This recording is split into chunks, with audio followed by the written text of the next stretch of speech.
Good morning, or depending on when you're listening to this, good afternoon, good evening, or good night. My name's Ross, and I was always told I had a voice for radio, so I've made a podcast all about the Pokémon trading card game. And you're listening to PTCGRadio. And it's the week before Christmas. I'm sitting here on the 23rd of December 2015. And we are 2 days away from the big day. I listen to a lot of podcasts. I've realised this week they all seem to give the date so you can get some kind of historical context. I never do that. Probably something I should start. I remember it was either last year or the year before, I forget when exactly. It was Wednesday. That was both Christmas Day and New Year's Day. We took a week off. In fact, we took 2 weeks off because I love you people, but I kind of have family commitments and stuff on Christmas Day and New Year's Day. We're definitely getting a podcast this week. I think that's pretty evident because you're listening to it, ladies and gentlemen. So I'd like to think by now that became obvious. Next week, I'm not 100% sure we're going to have a podcast. It's not because I don't love doing the podcast. I clearly do. And it's not because of a lack of affinity for you lovely people. That is clearly there. No, it's purely because when Christmas and New Year come around, if you ignore the stuff I've got to do over the holidays for work, marking and that rubbish, I just have a lot of family and friend commitments over the couple of weeks. So in 2 weeks' time, we'll definitely have a podcast. Next week, if I can find an hour or two to knock one out, then I most certainly will do so. If I can't, then you will have to wait a couple of weeks. I do apologise. It is a bit of a slower week this week, so hopefully this will be a slightly shorter episode, but then again, anyone who's been listening for any length of time will know I've said that on a number of occasions. That has been true on very few occasions. We shall do our best. All we're going to do today, we're going to go through some news, and then we're going to have a talk about that Entei deck I mentioned last week. We're going to dig into that bad boy just a little bit. But we're going to start off today with a congratulations to the lovely Ryan Morehouse, a chap I've mentioned on this podcast a number of occasions, and indeed have featured in videos on my YouTube channel, youtube.com/PTCGRadio. Love that vanity URL.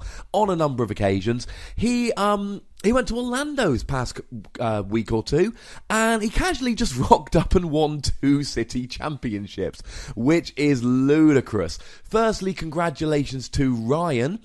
Secondly, quick shout out. I'm not exactly sure who the shout out is going to, I'm afraid, but there was a chap who met Ryan there, and I believe he might have helped him out at the tournament, got him registered or something along those lines. Here we go. An ex-British father and son who checked that we were on the system. And Ryan says they knew who I was from your podcast, which they were listening to on the way there. Which, I love little messages like that. They make me very, very happy. So hello to that lovely person, whomever you are. As always, remember you can get me on Twitter @TheWassy, or you can email me at ptcgradio@hotmail.co.uk. And as we are close to Christmas, which is a nice, hopefully, happy, kind of forgiving, joyous time, just a quick thank you to all the people who send me lovely messages, whether it's on my YouTube videos, whether it's on Twitter, whether it's the emails I get, whether it's a Verbank City, the Facebook group post. I often get tagged on there by various people, always appreciated. There's often little comments made about the podcast there. I read all of the comments, at least I think I do. I don't always get a chance to respond to them all, but thank you to all those people who say nice stuff. It really does put a smile on my face and a skip in me step when I read them. Hopefully that's not a little bit too flavoursome. It is Christmas after all. So, getting with some proper news, although congratulations to Ryan. The point of that was, sorry, I went off on one a little bit there. The point of that basically is, UK players are good. I've been saying it for a long time. Now, please don't misunderstand me, ladies and gentlemen. I'm not going to sit here and argue that the UK is the best place in the world. We've never had a world champion. Sami Sakoum came second a few years ago and top cuts a lot. Most years we have somebody making at least top 32, but we don't have people winning worlds. My point is that it's a good place and it's a competitive place. And I've been saying for some time now that Ryan is one of the best players in the world. I think he came something like, he just missed top 16 2 years ago, or last year, and just missed top 8 this year. He's a ridiculously good player. And, you know, going over to these American tournaments, winning them, shows that we do have good players in the UK. Just be happy, people of Orlando, that he doesn't turn up to every big tournament like he does in the UK. That dude is awesome. Anyway, let's go through some news. I told you a couple of weeks ago, a screenshot came up on pokebeach.com, and it was at Japan's Battle Fiesta tournament. So it was one of the bigger tournaments we get in Japan. And they had a little vote of 7 Pokemon and which one they wanted to receive a break promo. Or at least a break card. I'm not sure if it's going to be a promo or not. And in third place we had Aromatisse. Second place we had Crobat. First place we had Typhlosion. Well, as it turns out, ladies and gentlemen, they've had that vote at a number of tournaments. Now they've had all the tournaments and tallied all their votes. Crobat is the winner. Crobat's going to get a break evolution. Now here is the very interesting news about this. Now I don't know if it's going to be good. I don't know if it's going to be playable. But the big downside of breaks has always been that you essentially have to do one more manual evolution. A break of a stage 2 is essentially a stage 3. And, it takes too much time to get going. When you think about Crobat, people are generally playing 3 or 4 Zubat. And then they manually evolve to their 3 or 4 Golbats so they can place 2 damage counters with the ability. And then they manually evolve to 2 or 3 Crobats so that they can place 3 damage counters with the ability. And if you're playing a deck where on turn 2 you're evolving up to hopefully multiple Golbats, and turn 3 you're evolving up to multiple Crobats, it's not outside the realm of possibility that you could then manually evolve up to a Crobat break. So it's going to be very, very interesting, ladies and gentlemen, over the next, when this card gets revealed, because the argument that we have of nobody's going to evolve up to a stage 2 just so they can break evolve anyway kind of goes away with Crobat. We know people are going to be having stage 2 Crobats on their bench, and as I've been saying over the last couple of weeks, it's been seeing a huge amount of play. It's been one of the most played cards that Crobat has over this, this I suppose burgeoning season would be an appropriate phrase. So it's going to be incredibly interesting to see, because if it is any good, it will see a lot of play. We've had our first British, or I should say English language breakpoint cards. That is our February set, which will not be legal for the ECC. Annoyingly, else I would be Greninjaing it up at the ECC. They have revealed Golduck Break, which we kind of assumed was going to be in the set because it was released as a promo in Japan and we hadn't had it, so we kind of needed it. And Gyarados and Mega Gyarados have been revealed. Nothing particularly exciting, but they are starting to break. You're welcome. We've also seen the booster pack images for Breakpoint, and they feature pretty much the expected Pokemon in Mega Gyarados, or Shiny Mega Gyarados, and Greninja Break, with Scizor and Luxray Break coming in as well. Luxray Break is another one of the breaks that we were pretty sure was coming in the set, though it hadn't actually been, I don't believe it had been revealed, I could be wrong. We all knew it was coming in the set, and now that Luxray Break is on the packaging, I think it's fair to say that it is full-on proper job confirmed. Now, I told you about Ash's Greninja EX on last week's podcast. I told you it's not particularly good, but hey-ho. Oh, it's being given out in Japan to attendants of their World Hobby Fair. That's how you get it in Japan. We're getting a Greninja EX box in the US, or I should say North America, because I'm assuming it'll be out in Canada as well, and Europe. It's going to have a Holo Hash Greninja EX promo, a jumbo version of it, 4 booster packs, and a code card. So a fairly standard box there. It's not the most playable card ever, but if you like Greninja, like I do, it's going to be worth picking up. Aurorus EX, we've got a picture of the box, and again, just like the Greninja box, you're getting Aurorus EX, and a jumbo version, and a code card, and 4 booster packs. Now, it's not a particularly good promo. I think I mentioned it before, but just in case, 180 HP, weakness to ice, as we would expect, retreat cost of 3, no resistance, all fairly standard. For free water and a colourless, 160 can't attack next turn, that's not very good. Ability freeze guard, each of your Pokemon in play with water energy attached cannot be paralysed. With the, if you attach a water energy to an already paralysed Pokemon, they become unparalysed. Not particularly great, although I suppose... And it's each of your Pokemon with water energy not each of your water Pokemon.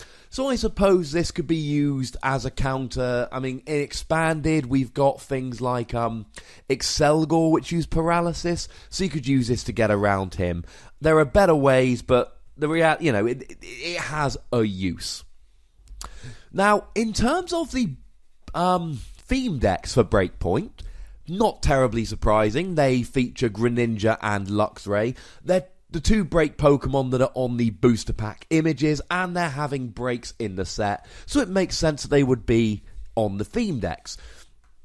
Now, the Luxray is going to be Psychic and Electric, and it's going to be called Wave Slasher.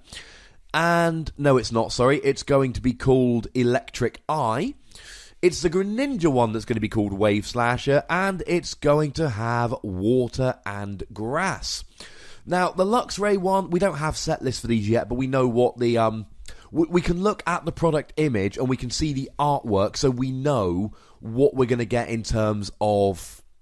which Greninja and Luxray it's going to be. The Luxray is not particularly good. It does 50 for a double colourless or 100 for a lightning colourless. And on the following turn, the damage done to him is reduced by 20. Excuse me, damage done to him by the opponent's active Pokemon. So if your opponent switches, then that effect would no longer happen. But the Greninja is the interesting one. It is it's the one from Breakpoint, to be honest. But it's got the awesome Shadow Slip attack for 1 colourless energy. Until the end of your opponent's next turn, each Pokemon he or she has in play, in his or her hand, and in his or her discard pile, has no abilities, including Pokemon newly brought into play. Now, I've suggested that when making a Greninja deck, you're going to need a 2-2 split of the Breakpoint and X and Y Greninjas, and if these theme decks are anything like all the ones we've ever seen, then you're going to have a holo version of the Greninja and Luxray, which will be exclusive to the theme deck, and a non-holo version as well. So you get 2 copies in the theme deck, i.e. one of those theme decks will give you all the Greninjas you need. By the way, you guys, I like to think people who are listening to this podcast are a little bit cleverer. Maybe that's just me being a little bit vain. If Greninja takes off, then the X and Y Greninja as a deck, then the X and Y Greninja is going to be far more sought after. And obviously X and Y, it's not being printed anymore, so it could become quite expensive if the Greninja deck really takes off. Go and make sure you've got at least 2 X and Y Greninjas in your binder now, and if you don't, try and trade for or buy them as singles from eBay or whatever in the next kind of few weeks before Breakpoint is released, because if it takes off... One of the things that really drives card prices in the game, for those of you that are unaware, is cards that are good and aren't released. So, for instance, when Pokemon, haven't been released for a while. So, Pokemon Catcher, for instance, came out in Emerging Powers, and it was, the price was quite high. It was an amazing card. This was back when it had the same effect as Lysander, didn't require a flip, and was a trainer. And we had Junk Arm in format, which was just like Dowsing Machine, except you could play 4 in your deck. Yeah, Pokemon Catcher was ludicrous at the time. That was just after Worlds 2012, if I remember correctly. No, it was before Worlds 2012. I forget. Anyway, it was a little while ago. As time wore on, and Pokemon Catcher did eventually get a reprint, but it took a little while. So as we got further away from Emerging Powers being the in-print set, if you will, it went up in price. So something to bear in mind. Now, we've already talked about this, but there is going to be a mini set called the Pokémon Collection. My apologies for the pronunciation there. This is the one I said. It's going to be released in Japan at the end of January, and it's the one that's got 32 cards, which seem to be the cute Pokemon. Remember I told you that Kyun is the Japanese word meaning be choked up with emotion, a heart-wringing sensation, or the tightening of one's chest. So I suggested, although I nicked this off a website, pokebeach.com, the Pokemon So Cute You Could Die mini set. So we know now, we've seen the product image, we know that Doden and Sylveon and Altaria and Pikachu and Charmander are going to be featured in the set. So yeah, something of which I suppose you should be aware. 32 cards, all holo, just like the Shiny Collection, what we had as our Radiant Collection, released as part of Legendary Treasures. 4 card packs. We're probably going to be getting this like we got Double Crisis and Dragon Vault, which is little mini boosters coming in blister packs of a couple mini boosters and a promo or pin badge. We will have to wait and see. So, the Break Starter Pack and Classic Pokemon TCG sleeves I also told you about previously. Now, we don't know what these are. It was just it's been revealed on the official site now. They're changing the backs, because remember I told you that the backs of Pokemon cards in Japan are different to how they used to be. The sleeves have the old backs, i.e. you can play new cards but it looks like the old cards, but we don't know what's in them. It's a 20th anniversary kind of celebration product. So is it going to be reprints of old cards, just new cards? We don't know, quite frankly. It's going to have 60 random cards. We don't really know. I really want to know more about this, but we don't. And the last little bit of news today, Breakpoint 1-pack blister promos have been revealed, and they are going to be featuring a Hydreigon. This is the one, the Phantom Forces one with the ability that nobody actually plays. And a Pikachu promo, which I talked about a little while ago. It's kind of rubbish, but it's cute. It's got awesome image where he's sitting there eating bread from a basket with a Sylveon and a Chespin. So for collectors, it's an awesomely cute little card. But, yeah, for 1 colourless energy, heals 30 damage from both active Pokemon, which is just wonderful. And for a lightning and a colourless, 10 damage, flip a coin, if heads it does 20 more. It's not a good card, but it looks amazing. It's a kind of card you're going to want to buy one of those 1-pack blisters just because it looks amazing. It's certainly not the breakthrough blisters where we had the really interesting Jirachi promo and the reprint of the incredibly playable Hawlucha from Furious Fists, which I think it's fair to say Breakthrough had the best 1-pack blister promos we've ever seen. Absolutely not even remotely close on Breakpoint. But still, there's the Hydreigon, which you never know, somebody might play eventually, and the Pikachu, which you should buy one of these, because you get a pack and an awesome looking promo. You ain't never going to play it, ladies and gentlemen, but it looks pretty gosh darn cool. So, it's time now to talk about that Entei deck. Now, I mentioned it briefly last week, and I told you essentially that I was going to give you a little tease. I was going to tell you a little bit about the deck, introduce it, so to speak, but I told you that I wanted to go and have a chat with some people who had played the deck at a high level and seen some success with it before I really gave you the lowdown. Enter Benjamin Pham, who is the reigning Dutch national champion, a spectacularly lovely chap, and I know he top cut at least one regional and went quite deep with Entei, but that wasn't the only one he's been playing at. He was one of the first people to be playing it. So I had a good chat with him earlier. Honestly, he said a lot of the things I already knew, but he dropped in a couple of gems that I didn't. And, you know, with some decks where I've played them a lot, like the Evil Tau Vesperquen deck, which I've been talking a lot about last couple of weeks, that was one I came up with myself, and, me and Joe Bernard worked through the list, so it was, one I could really talk confidently about. Entei, I've built it and played a few games, but I don't know it like Ben knows it, so there we go. So, what did he tell me? Well, let's start off with the basics. It revolves around the Entei with Theta Double. This Pokemon can have 2 cards attached to it. And just like I told you last week, there are really 2, maybe 3... and that'll make sense in a second, tools that you need to think about when using this Entei card. First up, quite obviously, Muscle Band. It adds 20 damage to any attacks that you do, so you put 2 Muscle Bands on Entei and you do 40 damage. Don't forget, ladies and gentlemen, that you can play, Fiddlesticks, the name of the card completely, I'm going to have to remember, the Eco Arm, boom. You can play Eco Arm, which allows you to shuffle your tools back into your deck if you wish. It's not a card a lot of people are going to play. It's useless early game. It can really, clunk up your deck, but it allows you to recover free tools back into your deck, so it's kind of worth it in some ways. The other card you want to play is either Hard Charm or Assault Vest. Hard Charm reduces damage from attacks by 20, Assault Vest reduces it by 40, but only if the attacking Pokemon has a special energy attached to it. So, really, that's a bit of a metagame call.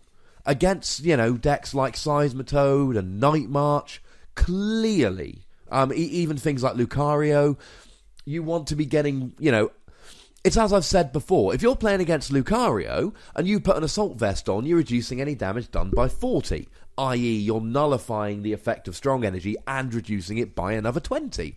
So the Lucario player can go, ha ha ha, in your face, I'm just going to use basic fighting energy, now your Assault Vest isn't doing anything. But you're still stopping your opponent playing strong energy. It means they've got to draw into their fighting energy, not their strong. It means they're likely to miss an energy attachment or two. It means that they're likely to, not be able to get enough energy on there quickly enough. And at the very least, it means they're not using strong energy. It will put them off putting down strong energy, even when you don't have an assault vest attached. However, if your meta is full of stuff like Manectric, which really doesn't need flash energy and generally only plays 2 anyway, and can usually get through a game without it quite easily, then something like Hard Charm would be better. But they're really the tools you want to focus on. There are others, and I know Floatstone gives him free retreat, so you can have a Floatstone and a Muscle Band. My feeling on this, and I'm not saying I'm right, as always, I give you my opinion, I give you my take on the cards and the decks, and you go and do what you want with it, quite frankly. Heck, I don't take my own advice half the time, because if I played proper decks at every tournament, I'd win a lot more than I do.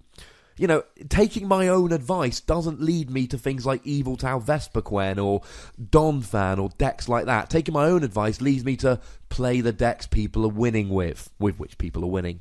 Hey-ho. Anyway, it's about taking advantage of Entei. And if you have a Floatstone and a Muscle Band, you're not really taking advantage of him. Entei really shines when you're doing an extra 40 damage, when you're reducing damage done by 80, etc, etc. And let's not forget you've got Flame Screen, so argument's sake, let's say you're going against Combee, for instance. Well, Flame Screen, for 30 damage, times by 2 will KO a Combee. So it reduces it by 30. Which means if you've got 2 Assault Vest on and you KO a Combee with Flame Screen for 2 energy, that means that you are essentially reducing any damage done by a Pokemon with special energy by 110. That means that if a Vesperquen comes up with a double colourless energy attached, then Entei has essentially 240 HP. That's Mega EX territory. And Vesperquen's just not going to be able to hit that damage easily at all. That gives Entei a huge, huge advantage. So it really is either doing 40 extra or reducing it by 80. And that's why, and again, this is purely a metagame call at the moment, and I'm not saying it's right, I would tend towards Assault Vest rather than Hard Charm. Hard Charm has a greater application in terms of there will be more matchups in which it's useful, but Assault Vest really has that kind of in-your-face, I am reducing the damage done by 80. What that means is, if you do Flame Screen to a Seismitoad, for instance, and they've got a double colourless energy attached, you do 30 damage. If they have a Muscle Band on the Seismitoad, they would do 30, plus 20 for the Muscle Band, times 2 for the weakness, which would be 100. They would actually do nothing if you had 2 Assault Vests on and had done Flame Screen. It's just... that's really where Entei comes in winning. And I think if you've got one of these more... and again, this is just personal preference on my part. If you're trying to do too much with this Entei deck, and you're trying to, put on a Hard Charm and a Muscle Band, you're giving half measures across the board. What you're not doing is saying, I am getting a huge advantage by doing an extra 40. I am getting a huge advantage by reducing any damage you do by 80. You're saying, I'm getting a little bit of advantage in these 2 different ways. And I don't think that's as good, ladies and gentlemen. I leave it up to you. Now, we can also do Heat Tackle for 130, 2 Muscle Band puts you up to 170, and that means that you are able to, one-hit KO a lot of EXs, because like think Evil Tau, for instance, that has 170 HP. Although, of course, there are plenty of other EXs out there, unfortunately, that have 180 HP. And, you're not going to be able to hit them. One that springs to mind, Lucario EX has 180. But suffice to say, if you're hitting for 170... Lucario EX is going to have a real hard time hurting you. In fact, what you can do instead, use Flame Screen to do 30 and reduce damage done by an extra 30, and then use Heat Tackle to get the KO. Now, I suppose so that's the main Entei, that's the main Pokemon you're going to be using. You either do 30, reduce damage by 30, or you do 130. As a general rule, the ideal is you either use Heat Tackle with 2 Muscle Band for 170, or Flame Screen with 2 Assault Vests for 30, but reducing by 110 the following turn. Obviously, it's not going to be that simple in reality, but that's where you're really getting the big advantage. And that's what Entei does. Entei is a deck essentially about trying to get an advantage over your opponent. It's not the fastest deck in the world. It's not the most hardest hitting deck in the world. It doesn't really suit the meta game, in a way that, sorry to mention it again, Evil Tau Vespiquen did when it was first seeing a bit of play. It's a deck that basically goes, I have got a massive advantage over you in one of these two ways. Now, going back to the engine of the deck, you've got some options. You essentially roll through, and you want to be using Blacksmith every turn, so you really want to be looking for a trainer-led, you want to be using a trainer-led engine, because you really can't be running around every game trying to use Sycamore every turn. You need the Blacksmith to get the energy. Heat Tackle, 2 Fire, double colourless, or indeed Blacksmith double colourless, and that's the way you need to think about the deck.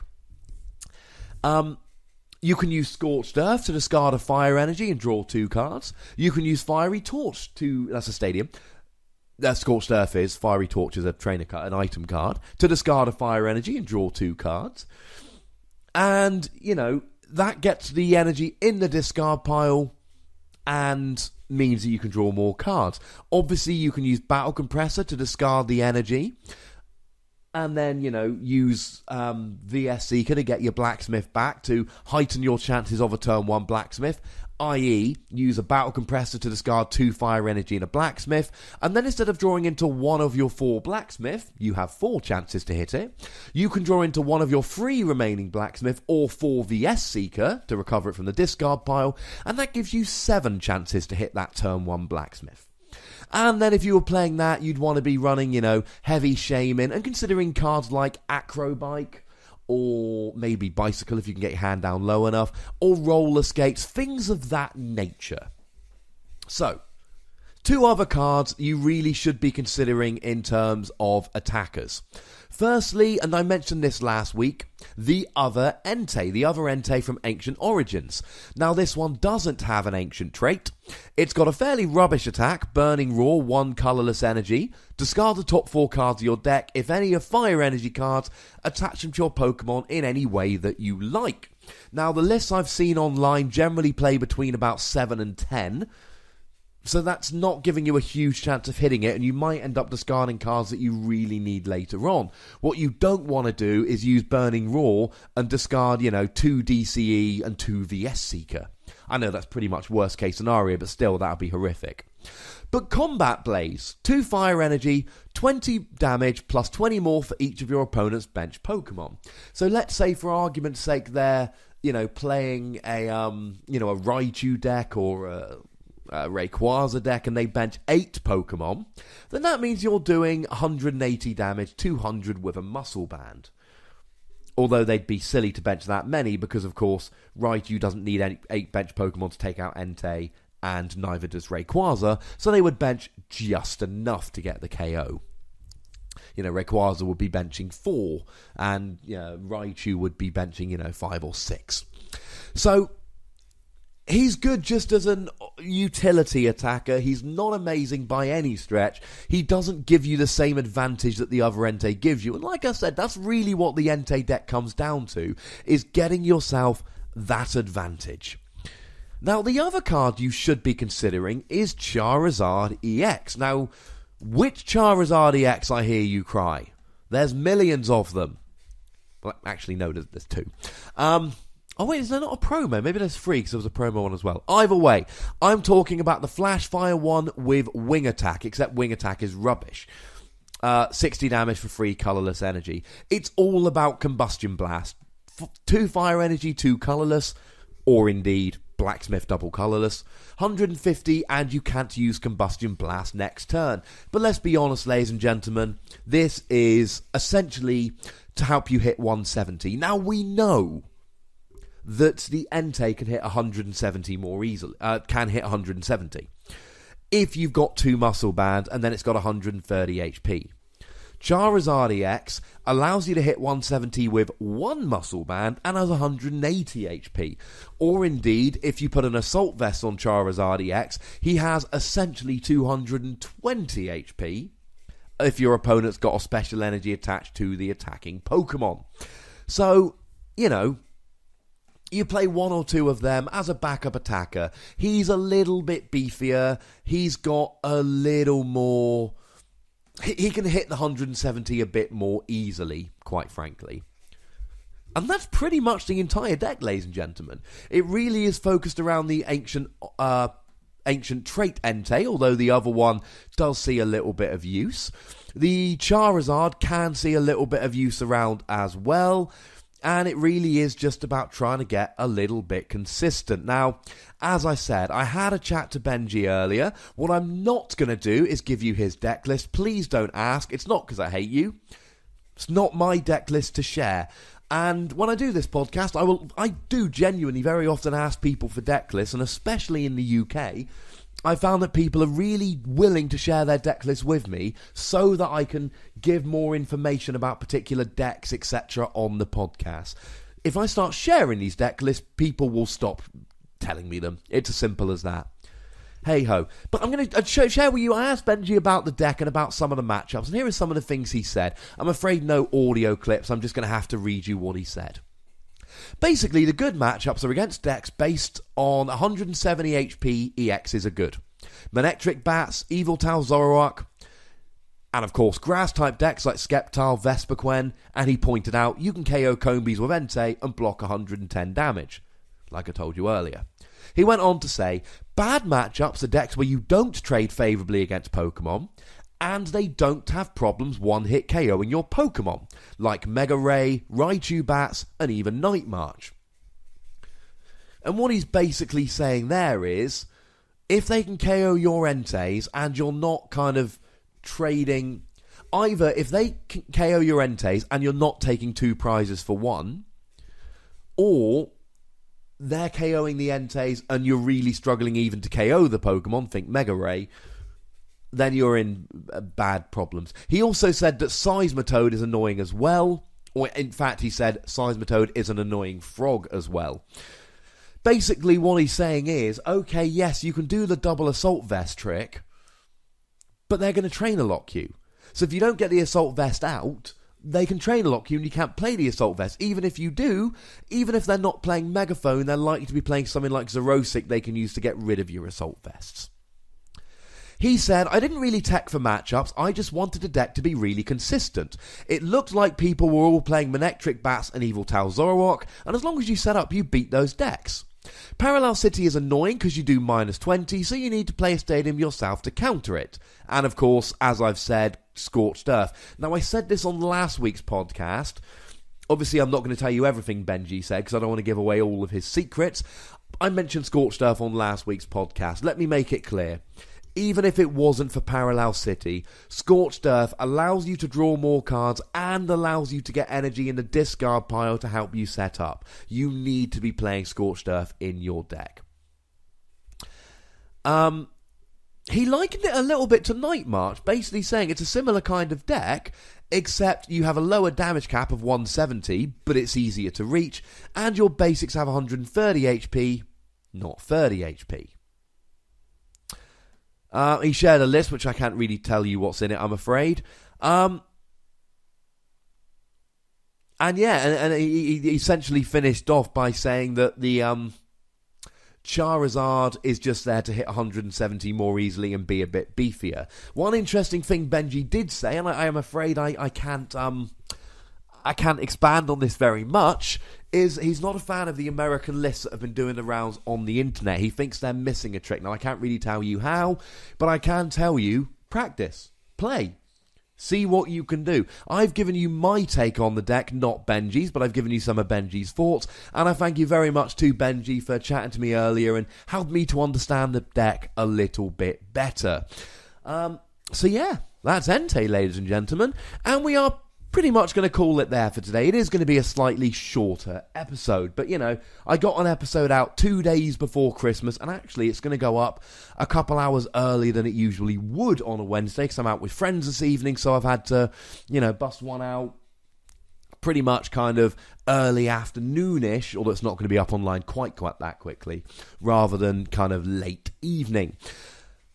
I suppose I should wish you all a very happy Christmas, and I do. I hope you get lots of lovely Pokemon-related presents, and of course, if I don't do a podcast next week, I'm afraid you'll just have to wait and see for that. But as always, you can check my Twitter at @TheWassy, where I'll be giving out the most up-to-date information.